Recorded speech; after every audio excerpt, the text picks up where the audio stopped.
Seja bem-vindo a mais uma aula da série Interpretando Frases em Inglês. Nessa série aqui, em cada episódio eu trago uma frase em inglês bem rica em estruturas, bem completa, cheia de expressões, cheia de vocabulário, para que você possa não só entender bem essa frase aqui, mas que você aumente a quantidade de inglês que você entende para aplicar esse conhecimento nas outras coisas que você estiver estudando também. E nessa aula aqui, a frase que eu trouxe é a seguinte. Já tenta identificar o que você entende, o que você não entende, para que a gente possa começar. Olha só, a frase é: My cousin strives hard to keep himself very fit.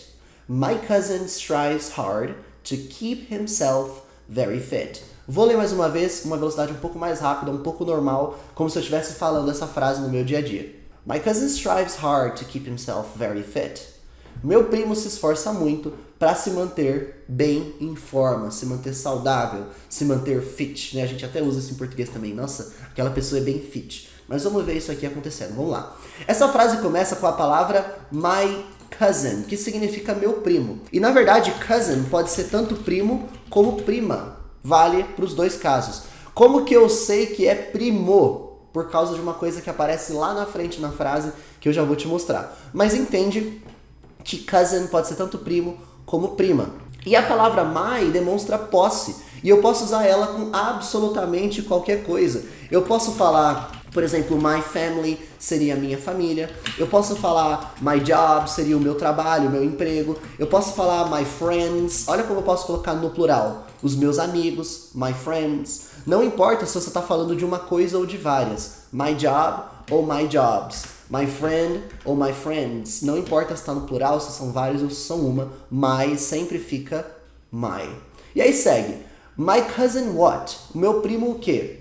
He strives. Ele se esforça. A tradução próxima do strive que eu coloquei aqui na versão do português é se esforçar. Mas eu quero te apresentar esse verbo agora. Ele é o verbo to strive. To strive, que é mais ou menos na ideia de dar duro para atingir algo. Se esforçar muito para conquistar algo. Então ele é mais uma palavra que ela está dentro de uma essência. Ela tem essa essência aqui de quando você se esforça, você está lá batalhando, você vai um dia após o outro, sem preguiça, você está lá correndo atrás. Dá para traduzir de diversas formas. Ele está dando duro, ele está se esforçando, ele está correndo atrás, ele está fazendo por onde. Você pode traduzir de diversas formas porque strive tem uma essência. E isso aqui é importante para você perceber o seguinte. As palavras do inglês, às vezes dá para simplesmente traduzir para uma palavra do português e pronto, acabou. Traduziu para uma palavra do português, resolveu. Tipo, family. O que é family em inglês? Family é família. Pronto, acabou ali. Não tem discussão, não tem mais onde ir. Family é família, você entendeu. Agora, nem sempre dá para ser tão simples. Muitas palavras em inglês carregam uma essência que a gente não tem exatamente uma palavra do português que carrega exatamente o mesmo sentido que aquela palavra em inglês expressa. Então a gente precisa de uma frase, a gente precisa de toda uma história por trás, igual eu estou colocando aqui, todo um contexto para que você possa entender a palavra strive. E aí você me pergunta, Vinícius, por que você colocou esse to aqui embaixo? Eu só coloco esse to no nome do verbo aqui embaixo para que você saiba que ele é um verbo. Esse strive, ele é um verbo, ele é uma ação. Então na hora de eu falar o nome do verbo, eu vou falar o nome do verbo to strive. Esse to existe sempre nos nomes dos verbos em inglês para poder chamá-los. Por exemplo, o verbo to go é o verbo ir. O verbo to play é o verbo jogar. O verbo to be é o verbo ser. Daí que vem esse nome, to be. Legal.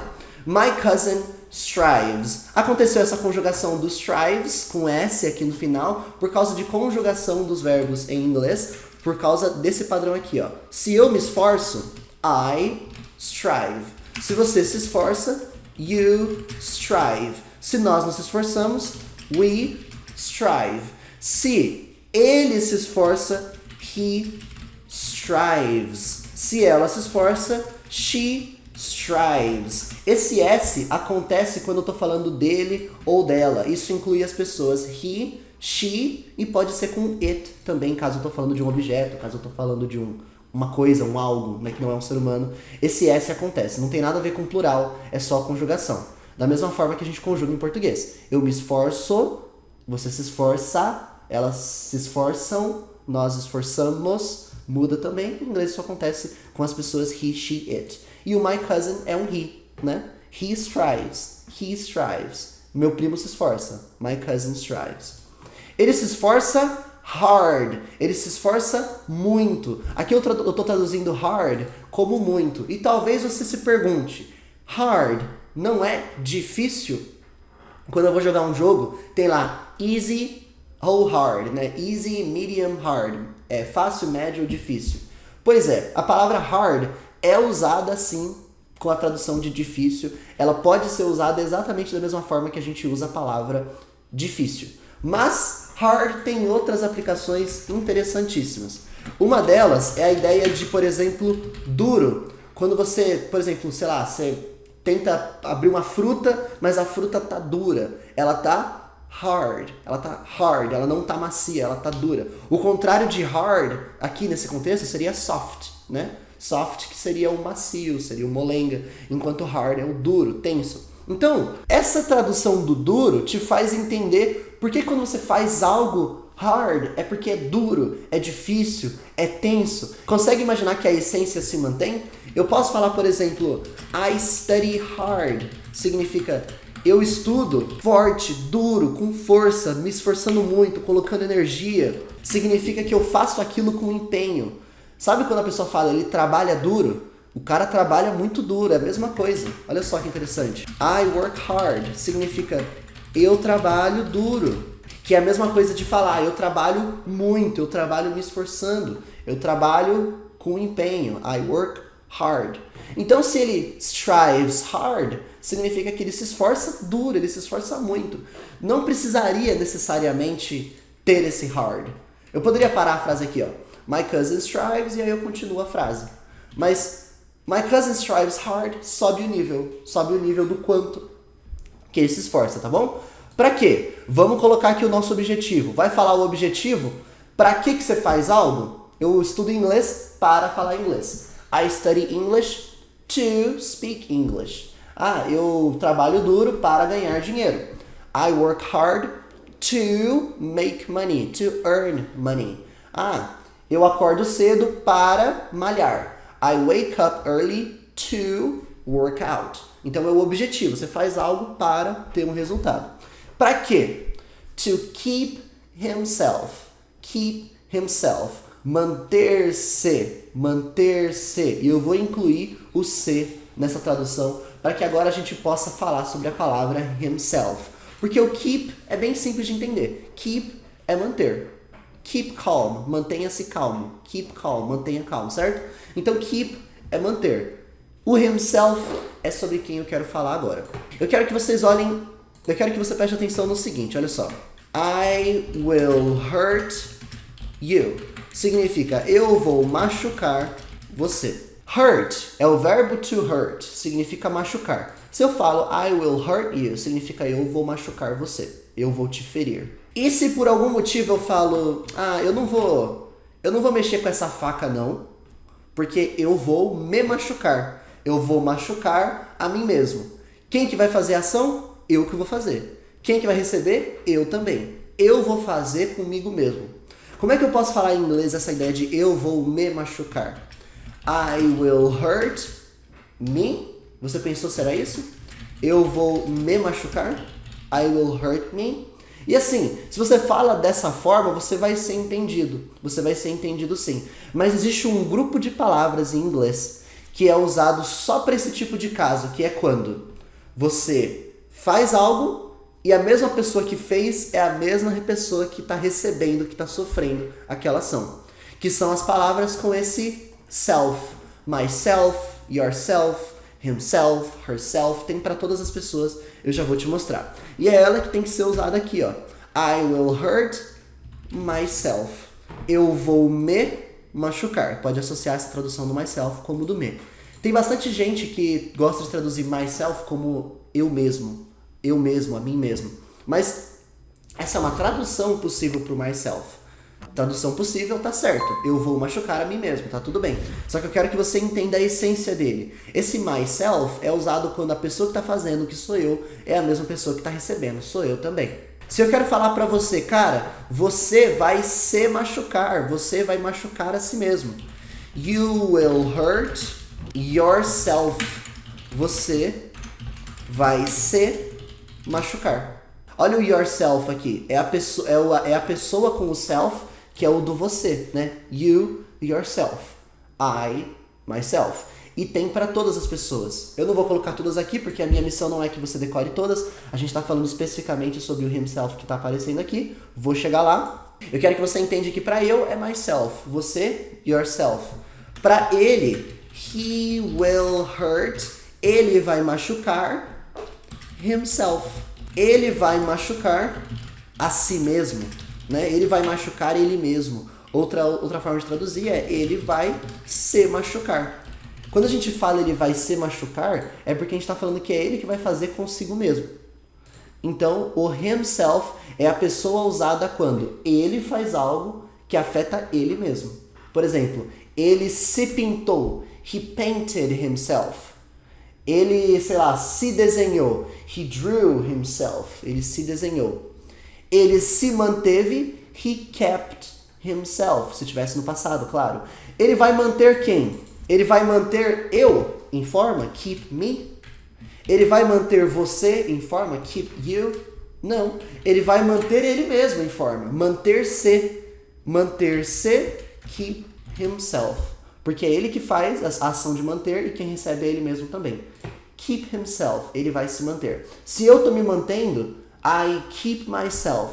Se você está se mantendo, you keep yourself. Se nós estamos nos mantendo, we keep ourselves. Eu não vou colocar todas as pessoas agora, porque o foco é você ver só essa aqui. Se você quer ver mais sobre isso, existe um nome técnico para esse tipo de pessoa. Myself, yourself, himself, ourselves e assim por diante. Que é o reflexivos. São os pronomes reflexivos. Existe um nome técnico para isso. Reflexivo porque é um reflexo, né? Você faz, é você que recebe. Mas isso não importa, o importante é você entender tudo que você está vendo até aqui, olha só. My cousin, meu primo.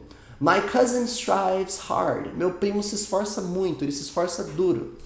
He strives hard to what?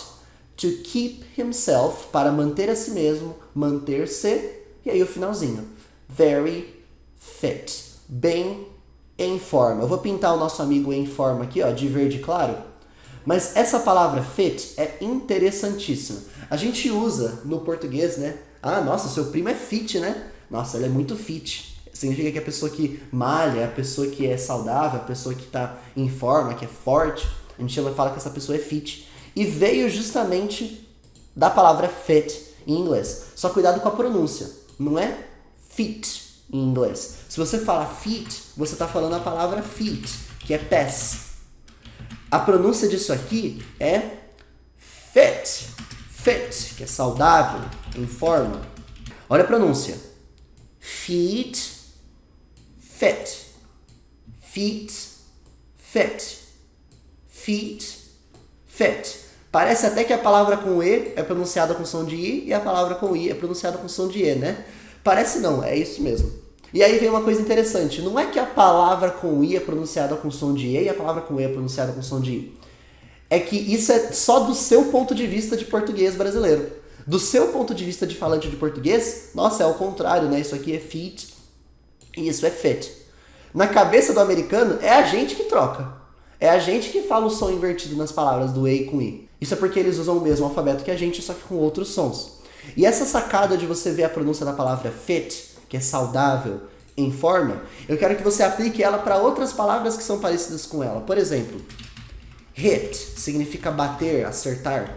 Hit. Não é hit, é hit. Hit. A pronúncia é como se fosse assim, ó. Hit. Hit. Tá bom? O que mais? Criança em inglês. Kid. Kid. Não estou pronunciando kid. Estou pronunciando kid. Fit. Hit. Kid. Até a palavra it, né, que é o pronome usado para coisas, para pessoa, para tudo que não for pessoa, que é usado para objetos, para usado para animais, qualquer coisa que não for um ser humano. Então, como ele não tem uma tradução exata para o português, ele fala de algo que não é um ser humano. A pronúncia não é it. A pronúncia é it. It. Se você falar eat, você está falando essa palavra aqui, ó. Eat, que é comer. Comer. Eat. A pronúncia é it. Mesma coisa aqui na palavra hit. Se você falar heat, você está falando a palavra heat, que é calor. Calor. Heat, hit. A pronúncia é hit. Por que eu estou mostrando isso? Isso é algo que passa despercebido para muito falante de inglês. Mas eu quero que você preste atenção nisso, porque isso faz diferença. Faz diferença em alguém com uma pronúncia legal. Uma palavrinha que é um i, né? Essas palavras, elas são is. Fit, hit, kid, it. É a palavra que basicamente é um i no meio dela. O único vogal dela ali no meio é um i. Por exemplo, a palavra this, que é isso. Percebe? A pronúncia dela não é this. É this, this, this. Se eu falo de um pouquinho, bit, a bit, é um pouco. Não é beat. Se você falar beat, você está falando a palavra beat, que é batida. É bit. Então, fit, hit, kid, it, this, bit. E não fit, kid, hit, it, this, beat. Tá bom? Isso é importante. Então a gente sabe que a palavra é fit. Depois de eu ter explicado isso tantas vezes, ficou na sua cabeça já. Quando eu falo keep himself fit, eu tô falando manter-se saudável, manter-se em forma, manter-se forte, magrinho talvez. Não necessariamente você é saudável e é magro, mas essa é a ideia, né, carregada dentro da palavra fit. E aí vem uma coisa muito interessante. Se você tivesse falado a palavra healthy aqui, healthy significa saudável, literalmente, vem da palavra health, que é saúde, também poderia servir aqui. Fit é visto meio que como um sinônimo de healthy, tudo bem? Então, se eu falasse keep himself fit, já tá certo, manter-se saudável, manter-se em forma. O very sobe o nível, para manter-se muito em forma, manter-se bem em forma. O very consegue aumentar qualquer adjetivo. Se é, por exemplo, easy, é fácil, very easy, muito fácil. Se é, por exemplo, longe, far, very far, muito longe, bem longe. E o very é bem famoso, a galera conhece o very. Só que o pessoal pensa que só existe a palavra very para falar muito. Não é só a palavra very que existe para falar muito. Você pode falar, por exemplo, que algo é very easy, muito fácil, mas você pode falar também que é pretty easy, muito fácil. Você pode falar que é quite easy, muito fácil. Você pode falar até que é, deixa eu ver, so easy, muito fácil. Por que eu tô te mostrando isso aqui? Para que você perceba que a gente tem, por exemplo, muito fácil, bem fácil, bastante fácil, fácil pra caramba, fácil pacas. A gente não tem várias formas de aumentar? Em inglês também. Very easy, pretty easy, quite easy, so easy, extremely easy e assim por diante. Saiba de outras formas para que você não pense que a vida é só feita de very, porque não é. Se eu tivesse falado aqui, ó, quite fit, estaria certo. Se eu tivesse falado pretty fit, estaria certo, que é bem em forma, bastante em forma, ok? Com isso em mente, vamos dar uma olhada. Ah, tem o really também, né? Se eu falo really easy, também é a mesma coisa, muito fácil. Really easy, very easy, pretty easy, quite easy, e assim por diante. Com isso em mente, vamos dar uma olhada. My cousin strives hard. Meu primo se esforça muito, ele se esforça duro. To keep himself, para manter ele mesmo, very fit, bem em forma, bem saudável. My cousin strives hard to keep himself very fit. É uma frase que parece pequena, mas tem muita coisa para falar sobre a frase, tem bastante estruturas para falar sobre ela. E o meu objetivo não é necessariamente que, nossa, tudo isso agora só para eu aprender a usar essa frase? Não. Tudo isso que eu falei agora foi um pretexto para que você vesse todas essas sacadas que eu te falei, vesse sobre todas essas estruturas que eu te mostrei, para que agora você aplique essas estruturas quando você vir isso em outros contextos. Quando você estiver lendo algo por aí, estiver assistindo algo por aí, e aparecer, claro que não vai aparecer essa frase exatamente igual, mas vai aparecer fit, você vai lembrar, vai aparecer strives hard, se esforça duro, você vai lembrar, my cousin, você vai lembrar que é o seu primo, você vai agora poder aplicar esse conhecimento em outros lugares. Essa frase aqui é só um pretexto para que eu possa te ensinar todas essas estruturas, tá bom? Espero que você tenha gostado. Tem várias outras aulas da série Interpretando Frases em Inglês aqui no canal. Você pode assistir elas pesquisando aqui no meu próprio canal do YouTube. Mas a gente se vê muito em breve. Espero que você tenha gostado. Deixa nos comentários se você ficou com qualquer dúvida. Clica no gostei se você aprendeu coisas novas. E a gente se vê em breve. Até lá!